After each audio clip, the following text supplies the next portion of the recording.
जाने मन, कोठा छोड़कर यहाँ रहने चली आओ। वो नई गाड़ी, ये नया मकान, सब कुछ तुम्हारे लिए है। अपनी हर रात मुझे बख्श दो जाने मन, मैं तुम्हें नाज़ो नियामत में रखूंगा। मेरे सभी चाहने वाले यही कहते हैं बेनी बाबू। थोड़ा सा इंतजार कीजिए, जब मेरी उम्र ढलने लगेगी और किसी एक का बनने का वक्त आएगा तो शायद मैं आप ही को चुनूंगी। ये औरत कौन है? तुम क्यों आई हो यहाँ पर? या पति के घर आने के लिए पत्नी को इजाजत की जरूरत होती है। मैंने ये घर तुम्हारे लिए नहीं बनवाया है। चुपचाप अपने घर में जाकर पड़ी रहो। तुम क्यों मेरे पति के पीछे पड़ी हुई हो? मैं कहता जाऊं यहाँ से। आप चुप रहिए बेनी बाबू, मैं इन्हें जवाब दे दूंगी। आपका ख्याल है कि मैं बेनी बाबू के पीछे पड़ी हूँ? माफ कीजिएगा, लैला जान उन कोठे वालियों में से नहीं है जो रईसों को फांसती हैं। बड़े बड़े रईस खुद मेरे पीछे पड़े रहते हैं। बेनी बाबू भी अपने पति की इतनी ही दीवानी हो तो उसे अपना बनाकर रखना सीखो। और कैसे बनाऊं? उनकी हर आज्ञा तो मानती हूँ, हर तरह से जी जान से उनकी सेवा करती हूँ। हाँ, आज्ञा मान के सेवा करके बनी रहो इनके जीवन में नौकरानी। शौकीन पति को अगर अपने बस में करना है तो दिलरुबा बनो देवी जी। ये सीधी सादी गाय बनकर कुछ नहीं होगा। जरा लिपस्टिक लगाओ, थोड़ा सा फैशनेबल बनो, तरह तरह की अदाओं से दिल लुभाना सीखो। अगर आज तुम्हारे पति मेरी तरफ खींच रहे हैं तो इसमें मेरा कोई दोष नहीं, दोष खुद तुम्हारा है।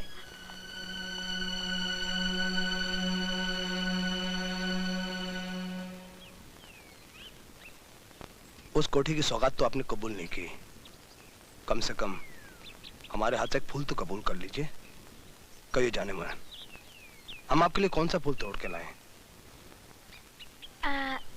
ला सकेंगे आप? अजी आप फरमाइश करके तो देखिए, आपके लिए तो हम कांटों में भी फांद सकते हैं। अच्छा, तो फिर वो कवल लेके आइए। अब जाने मन, उस कमल के लिए हमें दलदल में घुसना पड़ेगा। बस जवाब दे चुकी है आपकी चाहत। अरे ये डूबता क्यों नहीं है? क्या? अब कुछ नहीं।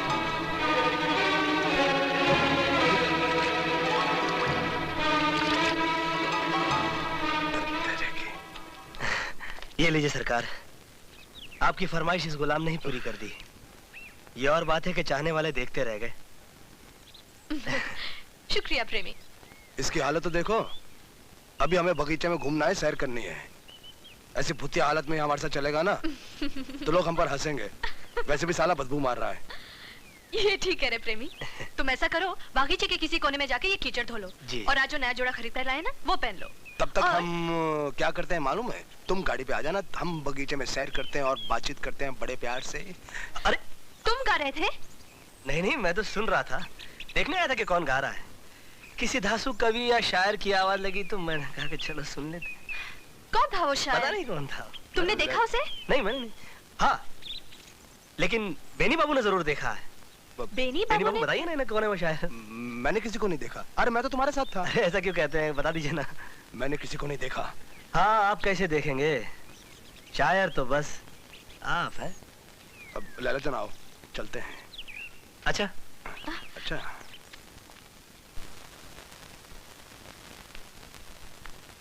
अंदर आ सकता हूँ? हाँ अंदर आ जाओ। जी, वो चमेली कह रही थी कि आपने याद किया है मुझे। मैंने अपनी पसंद बेनी बाबू को बताई थी, फिर कंवल लाने के लिए तुम दलदल में क्यों फांद पड़े?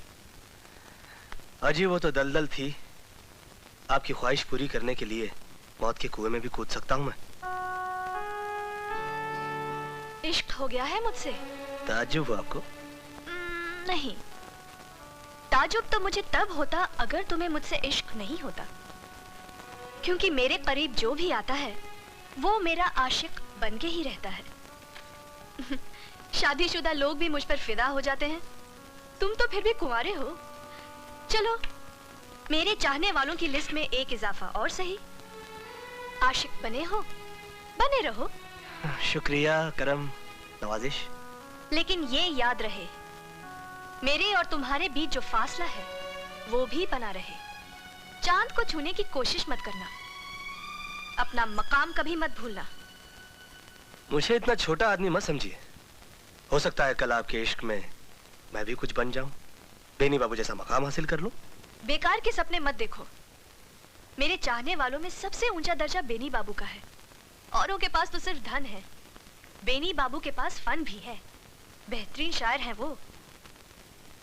यानी कि आपके नजरों में बेनी बाबू अच्छे शायर हैं? अच्छे, बहुत अच्छे। उस दिन उनकी ताजा गजल महफिल सुनती तो झूम उठती, बस झंझोटिया सेठ ने सुनाने नहीं दिया। तो फिर ठीक है, कल सुनवाइए और झुमवाइए महफिल को। और अगर आपकी इजाजत हो तो कल का तमाशा मैं भी देखूं। हाँ, देख लेना। CI झंझोटिया।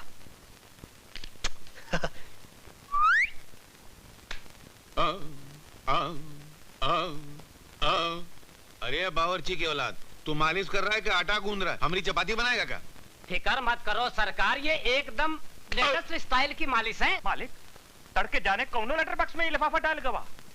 सुनो, तुम पेट छोड़ो, पीठ पकड़ो, तोरे बस की बात नहीं है, घसियारा कहीं का।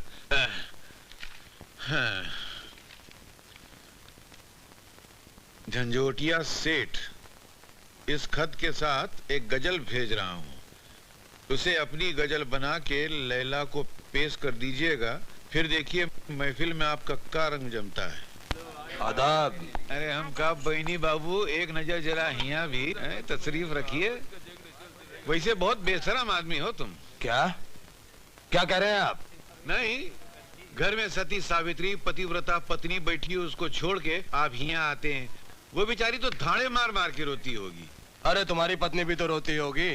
हमारी पत्नी रोती नहीं, उल्टा हमको रुलाती है। आदाब अर्ज़ है साहिबान। आदाब। आदाब अर्ज़ है। आदाब। बड़ी देर की मेहरबान आते आते। आदाब। आदाब। लैला जान, आज हमारी वो गजल सुनाई डालो, रुकावट मत डालना। अरे नहीं साहब, हम और रुकावट? ये आपने कैसे कैसे आशिक पाल रखे हैं? ये दोनों तो आपके लिए ऐसे लड़ रहे हैं जैसे एक मुर्गी के लिए दो मुर्गे। बको मत। झंझोटिया सेठ मेरे आशिक नहीं, कदरदान है, संगीत प्रेमी है, इसीलिए यहाँ चले आते हैं। खैर छोड़िए, आप ये दोनों गजलें बाहर भुलाई थी, एक बेनी बाबू की और दूसरी झंझोटिया सेठ की, और मैं चाहता हूँ कि आप इन्हें गौर से देखें। क्या देखूं? ये देखिए, इन दोनों की लिखावट भी एक जैसी है, और इतना नहीं बल्कि मीटर भी एक है। अरे हाँ, दोनों की लिखाई तो एक जैसी है। लगता है एक ही शायर ने दोनों गजलें लिखी हैं। अरे अपने बेनी बाबू है ना, वो शायर है, उन्होंने झंझोटिया सेठ को गजल लिखकर दे दी होगी। पागल हो गए हो? दोनों की आपस में ठनी रहती है। झंझोटिया सेठ को तो बेनी बाबू कभी गजल नहीं देंगे। तो फिर कौन हो सकता है? इसका तो साफ एक ही मतलब निकलता है कि जिस शायर ने झंझोटिया सेठ को गजल दी है, वही बेनी बाबू को गजलें देता आ रहा है। कौन हो सकता है वो गुमनाम शायर? आदाब अर्ज़ है। क्या मतलब? जी मेरा मतलब है कि मैं भी इस नतीजे पर पहुंचने वाला था कि जरूर कोई तीसरा छुपा रुस्तम है जो इन दोनों को गजलें लिखकर देता है। आदाब अर्ज़ है। लैला जान, इस बदमज़गी के लिए मैं आपसे माफी चाहता हूँ, लेकिन आप तो अच्छी तरह से जानती हैं कि वो बेवकूफ झंझोटिया हमेशा मुझे डंक मारने की कोशिश करता है। लेकिन आज मैं बहुत शर्मिंदा हूँ। प्रेमी जी माँ से जाके कह दो कि आज मेरा मुजरा करने का मूड नहीं है, सबसे जाने के लिए कह दे। जी फौरन भेज देता हूँ। अगर आपकी इजाजत हो तो शुरुआत बेनी बाबू से करूँ? नहीं, एक मिनट पूछ रहा हूँ। मुझे इनसे कुछ जरूरी बात करनी है, तुम जाओ। जी बहुत अच्छा, बहुत अच्छा। आदाब अर्ज़ है। लैला जान, बेनी बाबू, आप जानते हैं कि अच्छी शायरी मेरी दुखती रग है। इसीलिए शायर बनके मुझे रिझाने की कोशिश कर रहे थे। तुम कहना क्या चाहती हो? ये देखिए, एक गजल आपकी है और एक झंझोटिया सेठ की, लेकिन दोनों की लिखाई बिल्कुल एक जैसी है। अब आप सच सच बताइए कि आपको गजल लिख के देने वाला वो गुमनाम शायर कौन है? प्रेमी ने भड़काया तुम्हें? प्रेमी क्यों भड़काएगा मुझे? वो तो खुद जानना चाहता है कि वो गुमनाम शायर कौन है। मेरी गजल का शायर मैं हूं जाने मन। यकीन मानो, ये तो महज इत्तेफाक है कि इसकी लिखाई मेरी लिखाई से मिलती जुलती है। ठीक है, तो फिर सबूत पेश कीजिए। कागज भी हाजिर है और कलम भी। ठीक वैसी ही लिखाई लिख के दिखाइए, दिखाइए। हद हो गई, इतना जलील मैं आज तक नहीं हुआ। मेरी जबान पे तुम्हें भरोसा नहीं रहा, सबूत चाहिए तुम्हें। मत भूलो लैला जान, आज तक मैं तुम पर दौलत लुटाता रहा हूं, तुम्हारे नाज उठाता रहा हूं। अगर तुमने मुझे और जलील किया तो मैं तुम्हारे इस कोठे पर कभी नहीं आऊंगा। आपकी मर्जी बेनी बाबू। मुझ पर दौलत लुटाने वाले, नाज उठाने वाले और भी कई रईस हैं। लैला जान का दम सलामत रहे, चाहने वालों की कमी नहीं है। जवाब दो, तुमने झंझोटिया को गजल क्यों दी? झंझोटिया ने कितना पैसा दिया था जो हम नहीं दे सकते थे? एक पैसा नहीं लिया, मुफ्त में दे दी मैंने वो गजल बाय लेटर बॉक्स। अभी तक तो झंझोटिया को भी नहीं मालूम होगा कि वो गजल उसे मैंने दी। तुम्हारा इरादा क्या है? फरेब मास्टर के सामने सच बोल दूं? बोलो। लैला जान के कोठे पर आपकी गुड्डी सबसे ऊंची थी, उसे डाउन करने के लिए मैंने झंझोटिया सेठ की गुड्डी ऊंची कर दी। यानी कि मुझसे दुश्मनी करने पे तुल गए हो। Everything is fair in love and war. मोहब्बत और जंग में सब कुछ जायज है। देखिए बेनी बाबू, लैला जान से आपको भी इश्क है और मुझे भी। और हाँ, अगर आप मुझसे दोस्ती रखना चाहते हैं तो लैला जान को बता दीजिए कि शायर मैं हूं। मगर आप तो बताने से रहे, इसलिए दांव खेलकर लैला जान को मैं ये बताना चाहता हूं कि आप शायर नहीं हैं। देखिए बेनी बाबू, बुरा मत मानिएगा, ये हकीकत है। मैं आपकी तरह फरेब मास्टर नहीं हूं। इजाजत है, मैं चलता हूं। ठहरो प्रेमी, आइंदा भी अपना वचन निभाओगे क्या? लैला से कभी नहीं कहोगे कि तुम ही असली शायर हो? पहले भी कह चुका हूं, मर्द की जबान एक, वचन दिया है सो मरते दम तक निभाऊंगा। फिर तो इश्क में जीत मेरी होगी। मुझे खतरा एक शायर से था, नौकर को तो लैला जान अपनी ठोकर से उड़ा देगी। अरे गले से लगाएगी बेनी बाबू, आज ये भी वादा रहा।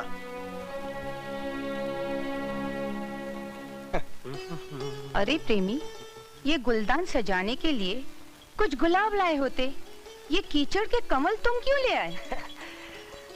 जिस लड़की से मुझे इश्क है ना, उसे भी ये कमल बड़े पसंद है। किस मेंढकी से इश्क कर बैठा है माटी मिले, वो भी किसी कीचड़ में ही पली होगी। मैं ये कैसे कहूँ? सुन नहीं